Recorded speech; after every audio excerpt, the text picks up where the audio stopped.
Hello guys, ഇന്ന് നമുക്ക് മുട്ട കൊണ്ട് ഒരു ഐറ്റം ഉണ്ടാക്കാം കേട്ടോ. അത് ചപ്പാത്തിക്കും ബ്രെഡിനൊക്കെ കഴിക്കാൻ പറ്റണ ഒരു സൂപ്പർ ഐറ്റമാണ്. അടിപൊളി ടേസ്റ്റാണ്. അപ്പോൾ അതെങ്ങനെ ഉണ്ടാക്കണേ നോക്കാം. ആദ്യം തന്നെ 2 കോഴിമുട്ട അല്പം ഉപ്പും ചേർത്തൊന്ന് ബീറ്റ് ചെയ്ത് മാറ്റി വെക്കണം.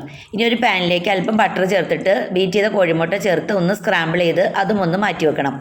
അതേ പാനിലേക്ക് തന്നെ കുറച്ചും കൂടി ബട്ടർ ചേർത്തതിന് ശേഷം ചോപ്പ് ചെയ്ത ഗാർലിക്ക് ഒന്ന് വഴറ്റിയതിലേക്ക് 1/4 ടീസ്പൂൺ ചില്ലി ഫ്ലേക്സും 1 ടീസ്പൂൺ മൈദപ്പൊടിയും 1 ഗ്ലാസ് പാലും ചേർത്ത് ഒരു സോസ് തയ്യാറാക്കി എടുക്കണം. അതിലേക്ക് അല്പം കുരുമുളക് പൊടിയും കൂടി ചേർത്തതിന് ശേഷം നമ്മൾ സ്ക്രാമ്പിൾ ചെയ്ത് വെച്ചിട്ടുള്ള എഗ്ഗും കൂടി ചേർത്തിട്ട് നന്നായിട്ട് മിക്സ് ചെയ്തിട്ട് ഒരു 1/4 ടീസ്പൂൺ ഉപ്പ് പൊടിയും കൂടി ചേർത്ത് കൊടുത്തതിന് ശേഷം ലാസ്റ്റ് അല്പം മല്ലിയിലയും കൂടി തൂവിയെടുത്താൽ അടിപൊളി എഗ്ഗ് ഗാർലിക് ബട്ടർ തയ്യാറാക്കിയെടുക്കാം. വീഡിയോ ഇഷ്ടപ്പെട്ടാൽ ഒന്ന് സബ്സ്ക്രൈബ് ചെയ്തേക്കണേ. അതുപോലെ ലൈക്ക് ചെയ്യാനും കമൻറ്റ് ചെയ്യാനും മറക്കല്ലേ. ബൈ. എല്ലാവരും ഉണ്ടാക്കി നോക്കണം കേട്ടോ.